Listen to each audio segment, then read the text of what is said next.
Hello विद्यार्थी मित्रों, class 4th Hindi में आज हम नया लेसन सुरीली बुलबुल ये पाठ को आज हम सीखने वाले हैं। यहाँ पे सुरीली बुलबुल उस पाठ का चित्र दिया गया है जिसमें राजा बैठा हुआ दिखाई दे रहा है। सुरीली यानी अच्छे सुरों से गाने वाली बुलबुल। बुलबुल एक पक्षी का नाम है जो काले रंग का होता है। आपने बच्चों बुलबुल देखा है, वो बहुत मीठा बोलती है। तो यहाँ पे एक ऐसी ही सुरीली बुलबुल की कहानी है जो आज हम सीखने वाले हैं। चलो इस कहानी को पढ़ते हैं और उसको समझते हैं। यहाँ पे दिया गया है, यह एक राजा और सुरीली बुलबुल की कहानी है। इस कहानी के द्वारा यह बताया गया है कि प्रेमवश किसी को बंधन में रखना सच्चा प्रेम नहीं, बल्कि स्वतंत्र होकर जीने देना है। यानी अगर आप किसी से प्यार करते हो, अगर आपका प्यार सच्चा है तो आप उसे बंधन में नहीं रख सकते, यानी नहीं रखोगे, लेकिन उसे कैसा रखोगे? स्वतंत्र रखोगे। तो चलो बच्चों, ये बात हम कहानी के आधार पर सीखते हैं। यहाँ पे है, एक राजा था, वह सोने के सिंहासन पर बैठता था। देखो विद्यार्थी मित्रों, यहाँ पे ये राजा दिखाई दे रहा है जो सोने के सिंहासन पर बैठता था। सिर पर हीरे मोती जड़ा मुकुट पहनता था। दूर दूर तक उसका राज्य था। राजा के खजाने में दुनिया भर की बहुमूल्य वस्तुएं थी, और क्यों न हो, दूर दूर से उसके लिए कीमती उपहार जो भेजे जाते थे। यानी विद्यार्थी मित्रों, यहाँ पे ये जो राजा दिखाई दे रहा है चित्र में, वह सोने के सिंहासन पर बैठता था और सिर यानी माथे पर हीरे मोती जड़ा यानी कि हीरे मोती से भरा, हीरे मोती लगाए हुए हैं, ऐसा यहाँ पे चित्र में दिखाई दे रहा है। ये सब हीरे और मोती जड़े हुए हैं। जड़ना यानी लगाना। तो हीरे मोती लगाई हुई मुकुट पहनता था।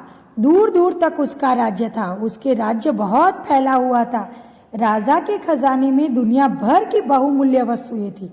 बहुमूल्य वस्तुएं यानी बहुत ही कीमती वस्तु उसके पास थी। और क्यों न हो, क्योंकि दूर दूर से उसके लिए बहुत ही कीमती उपहार यानी भेंट राजा को भेजी जाती थी।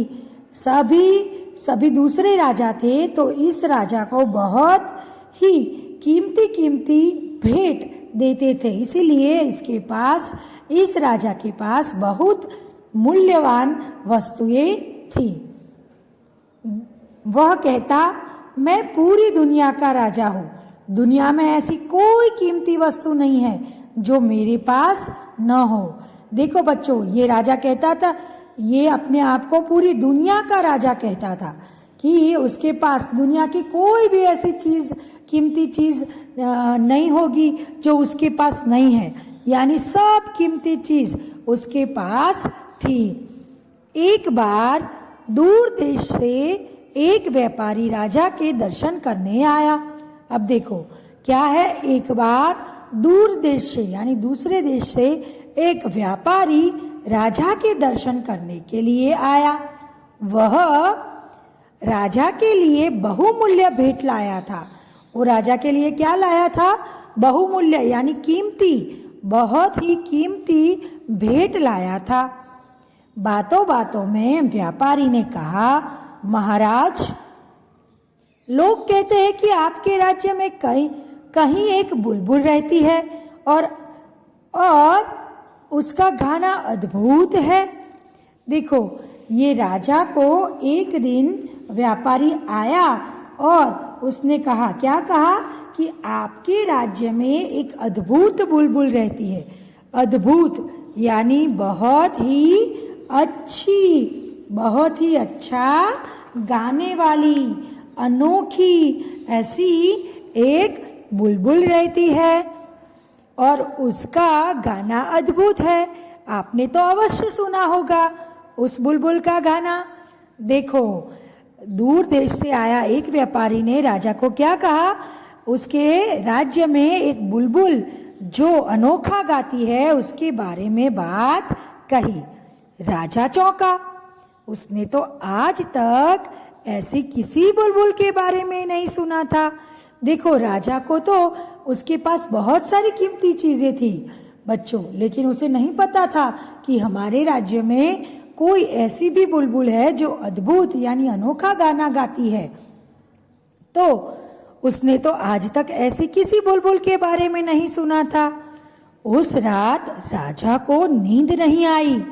वो पूरी रात सोचता रहा। वह रात भर सोचता रहा, क्या सचमुच ऐसी कोई बुलबुल है हमारे राज्य में जो मीठे सुर में गाती है? यदि है तो फिर उसने हमारे दरबार में आकर गाना क्यों नहीं सुनाया?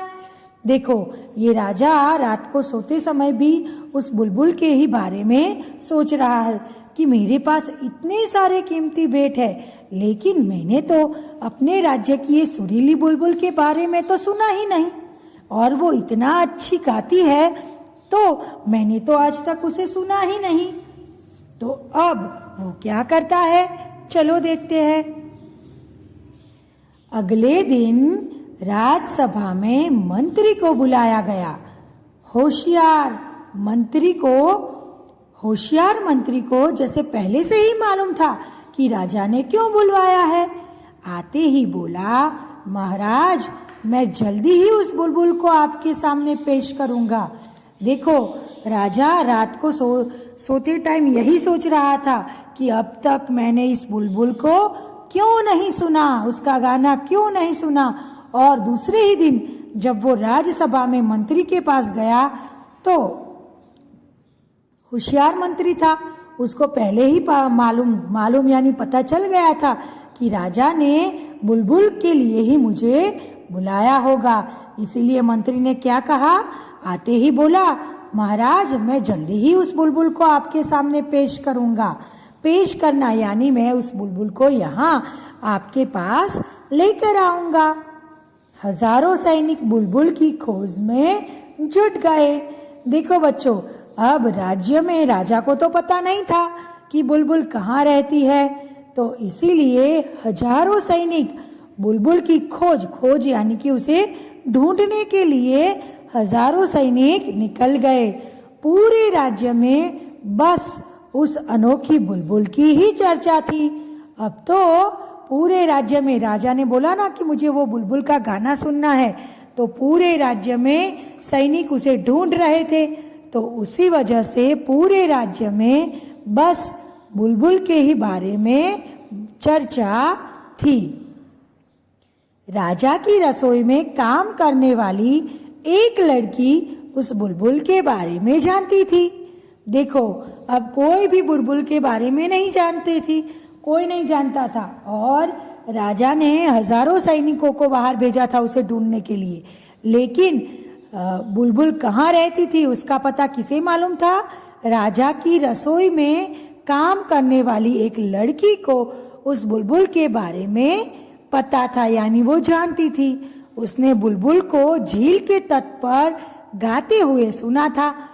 तो देखो, उसने कहाँ पे सुना था, बुलबुल को कहाँ पे देखा था? झील यानी एक तालाब के किनारे उसे गीत गाते हुए सुना था। मंत्री तुरंत उस लड़की को साथ लेकर वन की ओर चल दिया। देखो, वो मंत्री क्या कर रहा है, वो लड़की को, जिस लड़की ने झील देखी थी, वो झील के पास लेकर वो वन की ओर चल दिए। साथ में कुछ हथियारबंद सैनिक भी थे। झील के किनारे एक पेड़ के निकट पहुंचते ही बुलबुल की सुरीली मीठी आवाज सुनाई दी। देखो, अब वो सब सैनिक कहाँ गए? झील के किनारे, एक वन में झील के किनारे पहुंचे, और वहां उनको सुरीली यानी मीठी आवाज में गाने वाली बुलबुल की आवाज सुनाई दी